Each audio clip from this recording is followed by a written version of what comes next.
Welcome to another episode of Team Anywhere, where CEOs, leaders, and experts at building teams, companies, organizations, and amazing cultures share how to lead from anywhere in the world. I'm your co-host on the East Coast, Ginny Bianco Mathis. And I'm your co-host on the West Coast, Mitch Simon. And we invite you to join us to Team Anywhere.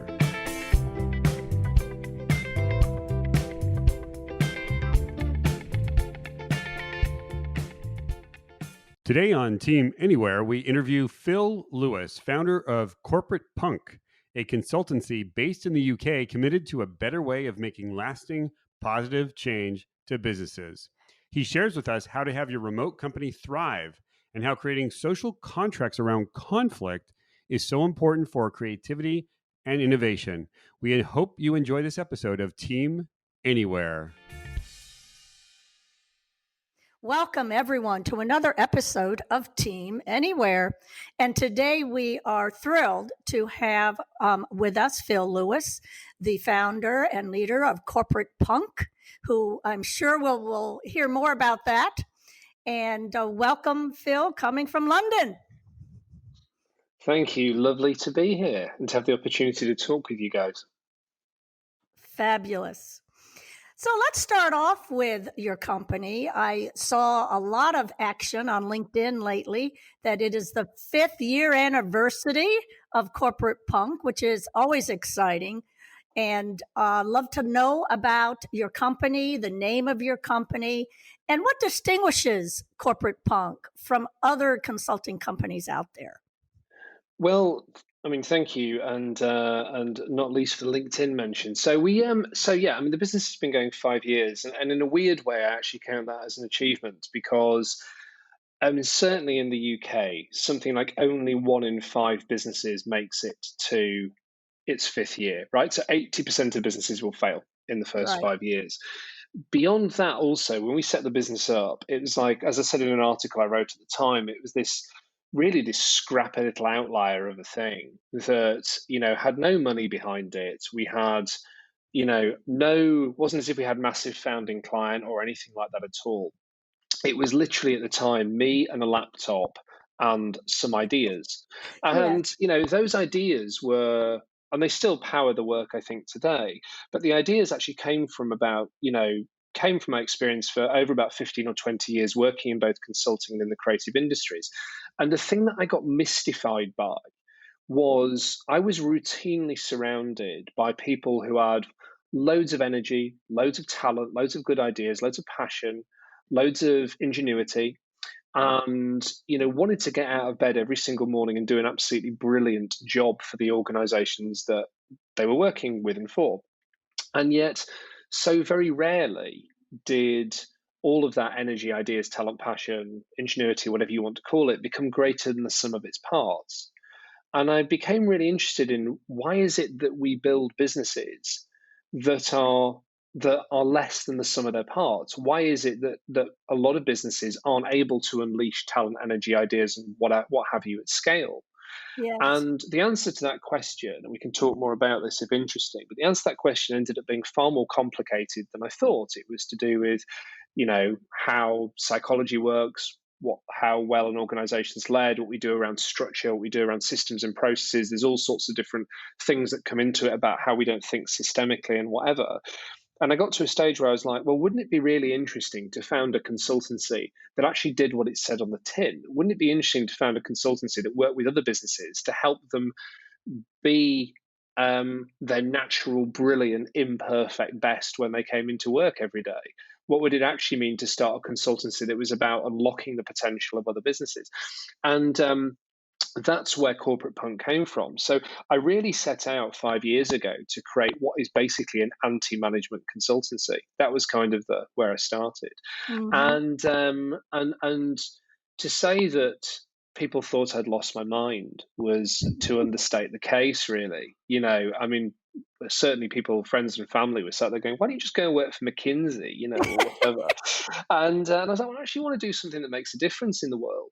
So 5 years down the line, I'm really proud to say we've actually survived. And, because chances, I think, were against it 5 years ago. Interesting. That is fabulous. And something that in a previous conversation that you and I had, you talked about, and I also saw by your website, all the way you all like to consult is to go directly to the people, because those are the ones that have the energy, that are getting up in the morning and want to be creative and innovative. Well, I think a lot of consultancies are really good at regarding human beings as though they're like fungible assets on a spreadsheet. Yes. So they will sit there and they will go. They see people as, I absolutely loathe the phrase human capital, for example, because it sort of reduces us in a way to just being something else on a balance sheet, yeah, in the Right. way that we frame it. And so for me, a lot of consultancies will treat people either like fungible assets or like robots waiting to be optimized, And I don't know about you, but I rebel against the idea that I'm a robot waiting to be optimized, right? I'm Yes. a unique human being. There was 1 in a trillion chance of me ever being born, and there won't be someone else like me again. And that's also true of every other human being on the planet. So for me, if you're going to consult with an organization, look at the human beings you've got. Well, and this sounds so obvious, right? But look at the human beings you've got working for you, and don't spend your time trying to look at the levels of the slow and expensive reform of systems and processes. I think when I look at management consulting, there is a whole industry that has just grown up around making business far more complicated than it actually needs to be, right? Yes. In general, if things are going well, it's probably people, and if things are going wrong, it's probably people. So go and see what's going on with your people and work with and through your people to try and help them be better. And so much consultancy doesn't do that. Well, I'm thinking about how you and I first got acquainted, and it was through an excellent article you wrote for Forum entitled Why Remote Working Isn't Just for Lockdown, It's for Life. And what intrigued me in that article is you quoted several CEOs and how they were leading in remote environments. Can you share some of the key lessons that came from talking to them and coming up with your article and summarizing? Well, I think if you there's been a lot of talk about remote working, and I'll be honest with you and say I'm not particularly. I think a lot of remote working articles fall foul of this sort of musing that can happen about the future of business, right? And what is the future of business? And I'm not really interested in the future of business. I'm like, we're in the middle of this massive pandemic, and we're also in the middle of one of the great economic crises globally of all of our lifetimes. I don't really care what the office of 5 or 10 years looks like at the moment. Let's focus on helping people today, right? And the problems that they've got today. So my interest in remote working, I suppose, comes from a perspective which is, what is it people need to know now in order to bring the best out of their people, given that they're not in the same rooms as them a lot of the time. So what are the things that they need to be aware of now? And I think the first thing to say is that remote working, I mean, we're talking here over, well, on a couple of platforms, but one of them is Zoom. Remote working is not your office life via Zoom, right? Mhm. It is a fundamentally different mode of engagement for some pretty simple reasons. We can't really see each other's body language in the way that we would do if we were together. We don't necessarily get the same, and this is going to sound a little bit woo-woo, but we don't necessarily get the same energetic exchange that you would Right. necessarily get. Our attention spans on Zoom are generally a lot lower. Part of the reason for that is there's also an intensity to interactions that happen over Zoom that you don't see in other in necessarily in face to face, and it's also the exhaustion of the new, right? For many of us, we Mhm. don't really have that all the time. So for me, I'm kind of interested in, how do we navigate that? Well, I think we navigate that by being conscious of a few things. The first one is about communication. So I would say, any kind of remote working protocol you're trying to embrace, the first thing that you need to be thinking through is, how am I going to over communicate with my people? because Yes. that regularity of communication that happens in most offices is not happening in the same way, because there isn't just that kind of improvised exchange that happens in most places. So especially at times of change as well, communicate is like the foundational level. And I say to a lot of leaders, the job of being a leader, I coach and mentor CEOs, right? And I say to a lot of them, you're just going to have to get used to being mind-numbingly repetitious, like Yeah. over communicate, because people don't necessarily absorb everything on the first go. The second thing is to think about companionship. So actually, outside of just the work stuff that we're doing in every single office, there's so much stuff that happens that is about building a sense of connection between you and other people. So for me, it's, okay, I'm going to sound really British here, but the British office tradition of making a cup of tea for your colleagues, now I know it's impossible to get a good cup of tea in the United States, but let's just say coffee instead. That, and the exchanges, the social exchanges that happen, are so important to the functioning of healthy teams. Beyond that, I would say also, so if you've got communication and you've got companionship, the next thing is conflict. So this is not remarked on, and Ginny, you and I have talked about this Yes. briefly in another environment. But how are we going to handle disagreements when we're not actually together?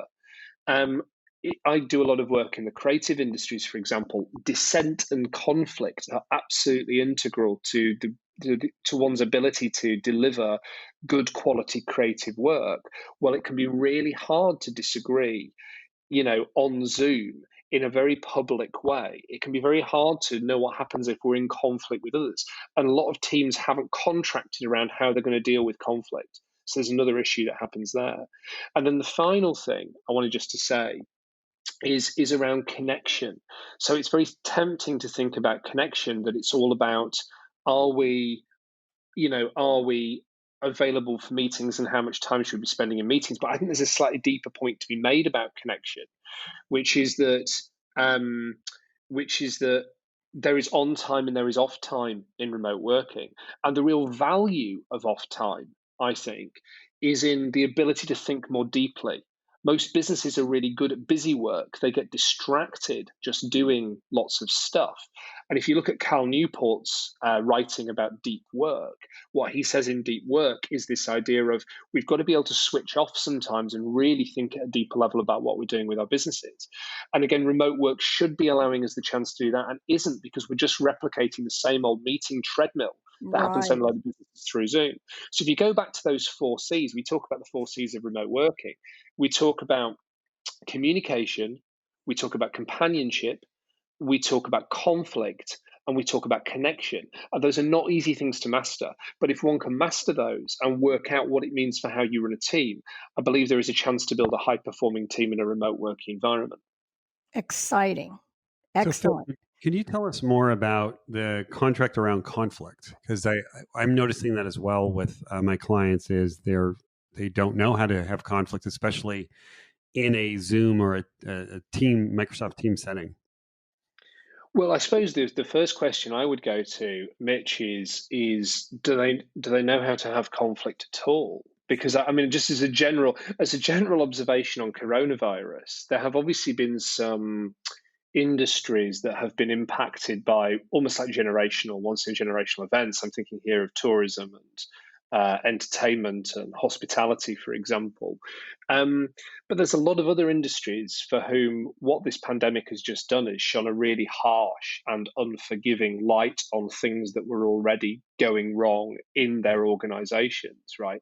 So the first question is, are they good at conflict? And a lot of the time, what I think you can get into is that there are some real misunderstandings going on with at the individual level sometimes, or within leaders or whatever, about what conflict actually is and whether or not it's actually a healthy thing. Certainly in Britain, and I can't speak to the US with the same level of authority, but certainly in Britain, we are trained to believe that conflict is unhealthy a lot of the time. We're Mhm. trained to believe that any kind of direct conversation is a conflict conversation. And we're trained to believe that healthy businesses are businesses where conflict doesn't occur. Mhm. So when I walk into a business and go, if you're not disagreeing with each other, we've got a massive problem. It sounds quite counterintuitive. So I think the first thing I would say, Mitch, we've got to really look at what the baseline levels of understanding are around what conflict means. Now, psychologically, the thing that we measure at Corporate Punk is we go, can you resolve conflict quickly and for the greater good? So what that means is, are you able to move through it, and could you get somewhere as a result of that conflict together that you couldn't get individually? Now, if that's the working definition of what conflict is, that's a much, much healthier definition than the thing that I was just pointing to. Right.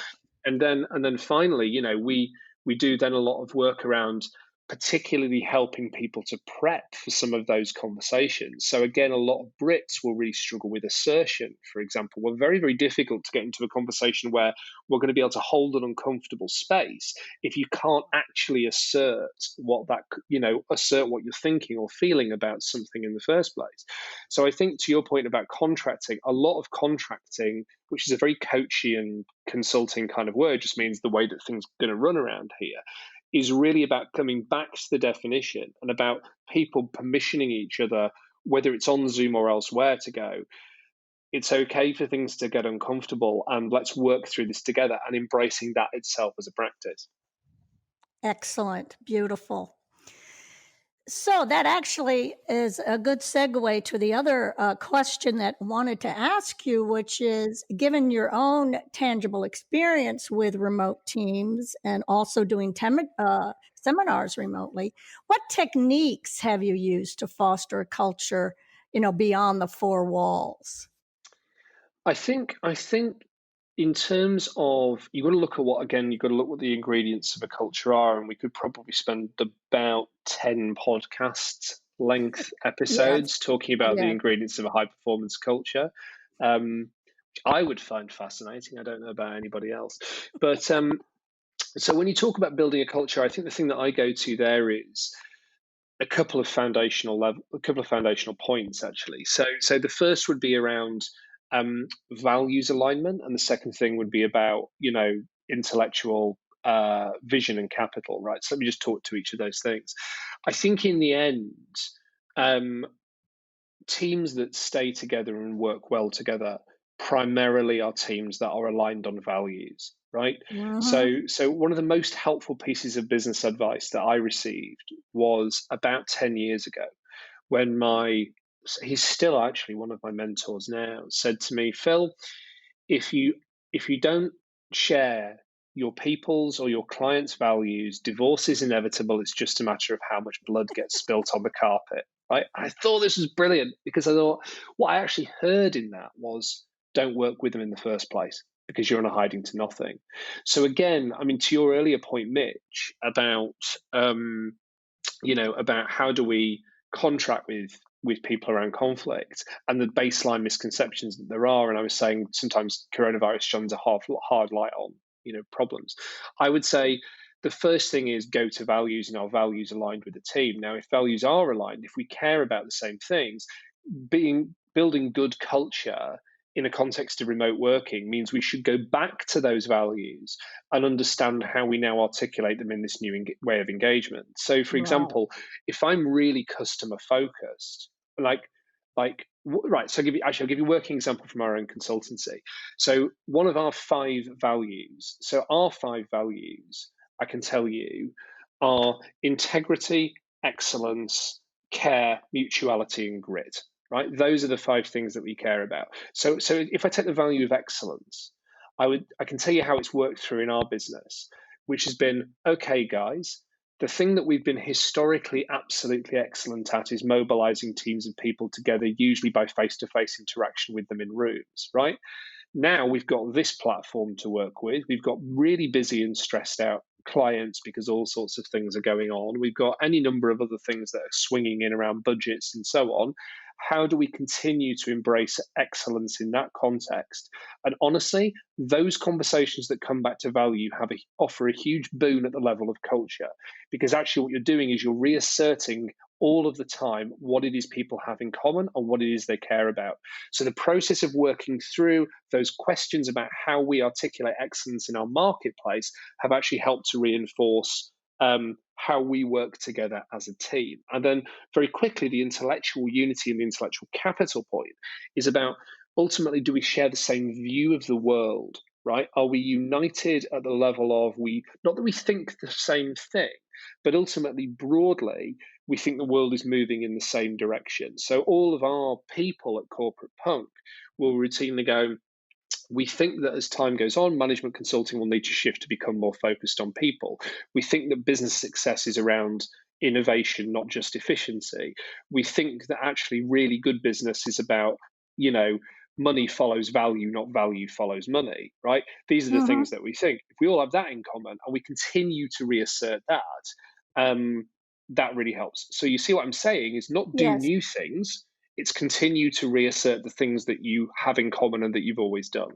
I love that, because it doesn't mean, oh, I heard about this cool technique that we can use, and so let's do it tomorrow on our Zoom call. Don't do that in absence of how does it emphasize one of our 3 to 5 to 6 values, so we can always show that link. Phil, Absolutely. so Phil, in when you're working with your clients at Corporate Punk, and they come to you and they say, "Hey, Phil, we've been in this COVID thing for quite some time. Can you help us, let's say, dig deeper into our values in this new type of a off the campus situation?" What are some of the things that you do to actually have them dig down deeper and figure out how to convey and demonstrate values in this new world? My number one question when it comes to values, the number one go-to point for all of us is an organization doesn't get to redefine its values. Its values are its values. Right. Organizations are just really good at, I was going to swear then, but BSing themselves around what their values actually are. So a lot of organizations are really good at, I was talking to a business last week actually that's saying, we've redone our values 3 times in 10 years. And my point was, well, you've just never captured them accurately then, have you? Because your values are what your organization deeply cares about. They don't really change, right? And you don't change them by writing them on a poster that sits on your wall. So my favorite question around values, Mitch, is why have you fired the last 6 people you've fired, right? Because outside of instances of gross misconduct, businesses routinely part company with their people for values violations, right? Excepting there's been some horrendous downturn in performance. People do get laid off for that reason. And they also get laid off because they've, had their hands in the till or whatever. Beyond that, it's mostly about values violations, right? So actually, if you look at, if you can go, oh, actually, well, we fired Bob because Bob didn't really care about, making sure the invoices were accurate, right? And there was one too many mistakes.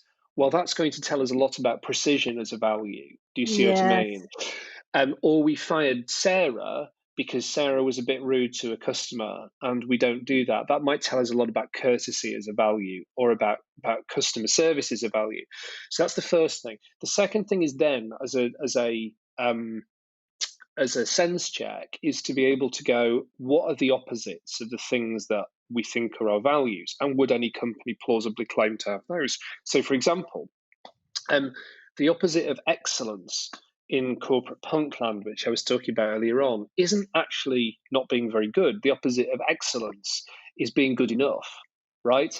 Excellence is going above and beyond for its own sake and for the sake of your standards. Being good enough is what the client. And that is actually an opposite of that value that a company would potentially claim for itself. It could feasibly claim that. So this is the problem with values like trustworthiness. There is no company in the world that would claim to be untrustworthy.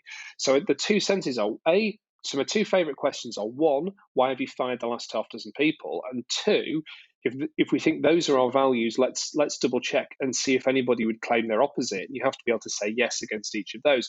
Even just through doing those 2 quick exercises, you often get further into defining a company's actual values. Oh, the third one, by the way, sorry, is what have we invested in the past, right? So what have been the things that we've invested in? Because again, what you spend money on tends to indicate what you care about. So a company that's actually routinely spent money on loads of R&D that hasn't worked is a company that maybe values innovation or experimentation, right? And there are companies that would value the opposite of that, back to my previous point, which would be actually about maybe incrementalism, say, or Yes. about repetition. So do you see what I mean? So all of those things, I think, get you closer to what an actual values are. And I'm not interested in claimed values. I'm interested in actual values. Phil, I have never heard anyone explain it so clearly with 3 excellent exercises like that. Thank you so much. So you have been on a journey yourself, even before a corporate punk. And what have you learned about yourself as a leader that has brought you to the kind of thinking you are today? The evolutions perhaps that you've gone through. I would say to you, I mean, it was a process of doing and then undoing. So for me, learning to be a leader, and I think it's weirdly, I think leader is a word that should be used about you rather than you use it about yourself, right? So maybe that's a Northern English thing. I don't know, but I struggle to self-define as a leader, if you see what I mean. But as somebody with leadership responsibility, I was very young to that. So by the age of 28, which was many years ago, but by the age of 28, that was the first time I was a managing director. And I thought I had it all sorted, and then that business fell apart because I really didn't know very much. Mhm. And then I had to unlearn a lot of stuff. And so I would say a number of things come off that for me. One is that I think humility is critical to leadership, right? So, and what humility means is really just that ability to embrace the fact that, um, you know, you don't know all the time what you think you know or that you should know, and you are going to make mistakes, and you are humble, and the the world still has a lot to teach you, and the process of learning is a lifetime journey. And I see a lot of leaders, particularly insecure leaders, who actually don't have that level of humility because it's almost like their need for perfection drowns out the ability to actually have any level of humility. So that their insecurity means that they need to present themselves as perfect to the world, which means they're not Right. open to new learning. So I found humility to be the first thing. The second thing is, and a related point to humility as well, is that I've just become really close to what I'm not very good at, right? So I don't really spend time working on my weaknesses. Working on your weaknesses is a waste of energy. You have to neutralize your weaknesses and work from where you're strong. And I'm basically only good at about 3 things in the world, right? I'm good at thinking up new things and writing about them. And I'm good at sitting with clients and having conversations with them about where they're at and what they should do. And I'm occasionally good at standing on a stage and talking about the insights that came from the first 2 things. And in almost every other situation, I'm totally hopeless. I can't project manage. I'm not very good financially. Um, I really struggle sometimes to switch off from work. I can be very demanding of people around me, all this other stuff. And so, actually, what I've learned over the years is compensate for that, right? Work on yourself, which is what humility is about, is constant self-analysis and work. And I have coach, mentor, counselors who help me through that. And then the second thing is also build diverse team of people around you who can do the things you can't and respect their ability to do that rather than Yeah. trying to do it for them. And those things, honestly, I really do see it as a lifetime's work, Ginny. I don't see it as being something that you've cracked by the age of 30 or 35, Right. You don't ever become learning finished. or indeed leader finished, right? Yes. Yes. Um, and you sort of, I look at some of the most admired leaders in the world, and people who've done remarkable things, and I think to myself, there's still a journey you should go on. Look at Elon Musk. This is not a man who's getting everything right. Do you know Yeah. what I mean? No. So, Yes. so that's human beings, right? We're all imperfect, and I think the embrace of imperfection is actually kind of like one of the one of the great liberating truths. Just embrace the fact you're imperfect, and rather than strive. This is what I hate about business schools, by the way. A lot of the time, what they're basically saying is there is a gold standard to which you should aspire, right? Don't be like that. Don't try and squeeze out your brilliance for the sake of perfection. Work out who you are and work from that place and try and improve from that place, you know?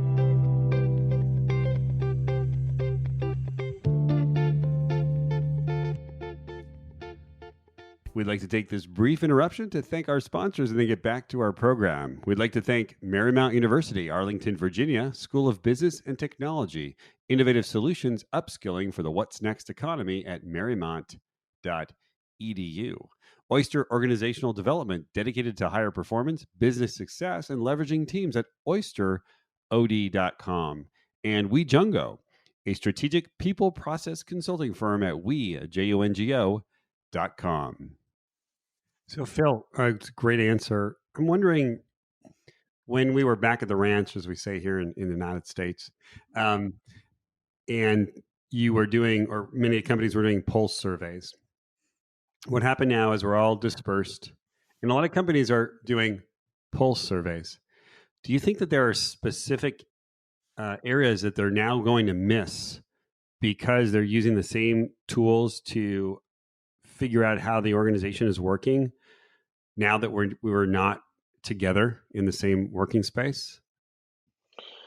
My thing about pulse surveys is that I think a lot of the time, one, they're not examining the right things, and two, if they are what they're examining, sometimes they would examine the what, they wouldn't examine the why, right? So you know, and again, there's lots and lots of different pulse surveys. There is a danger, I think, Mitch, in talking a little bit too generalistically here, but I'll give you just the experience from some of the stuff that we've seen at this end, which is that, you know, the pulse survey might give you overall levels of engagement. It might give you engagement scores, for example, but it wouldn't necessarily look at what the drivers of that engagement are. Now, in our view, drivers of engagement will be down to things like levels of vision buy-in within the organization.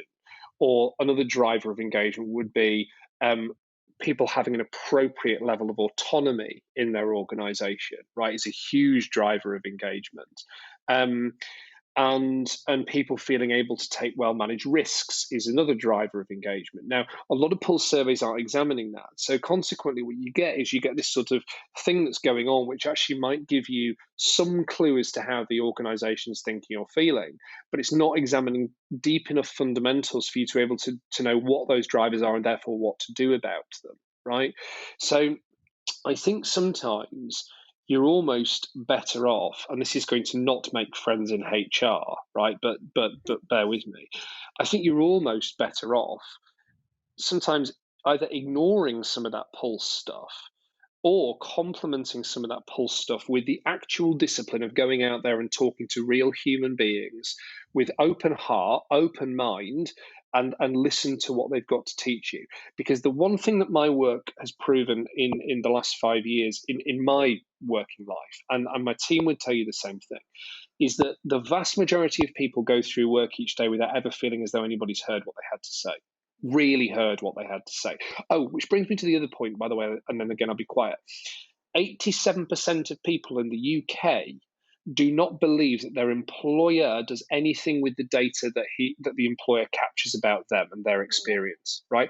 So there's your other problem. Not only is it not examining the right things a lot of the time, and it's not giving you the why, it's just giving you the what, to the extent it's giving you the what at all. The other thing is that no one thinks you're doing anything with it anyway. So antidote to all that, talk, conversation, engagement, genuine engagement, open heart, open mind, listen to what's going on, and ask the 5 whys. Ask any question. Sorry, ask why anything's going wrong. Why something's going wrong 5 times, you'll get to the root cause of the answer. So that would be what I would say. It's like get into the job of actually hearing what people have to say to you. Fabulous. And of course, that could be done in this kind of environment right now. Right. I take 5 or 6 people and I do a focus group right here on Zoom. And I ask that kind of, give me an example, right? Behavioral. Yes. Fabulous, Phil. Oh my gosh, this has been wonderful. We want to thank you so much for your insights that folks can listen to and think about how they might apply as they're going on their own journeys. Mitch? I want to thank you, Phil. That was really, really great stuff. Great to get a perspective from someone across the pond, and also someone who is playing the same game, which Ginny and I are, which is this anti-management consulting type of management consulting. And I really do appreciate it. Now I know actually what I do for a living. So thank you so much for being on the podcast. And we look forward to maybe speaking to you soon. And we'll see you next time. Thank you both very much.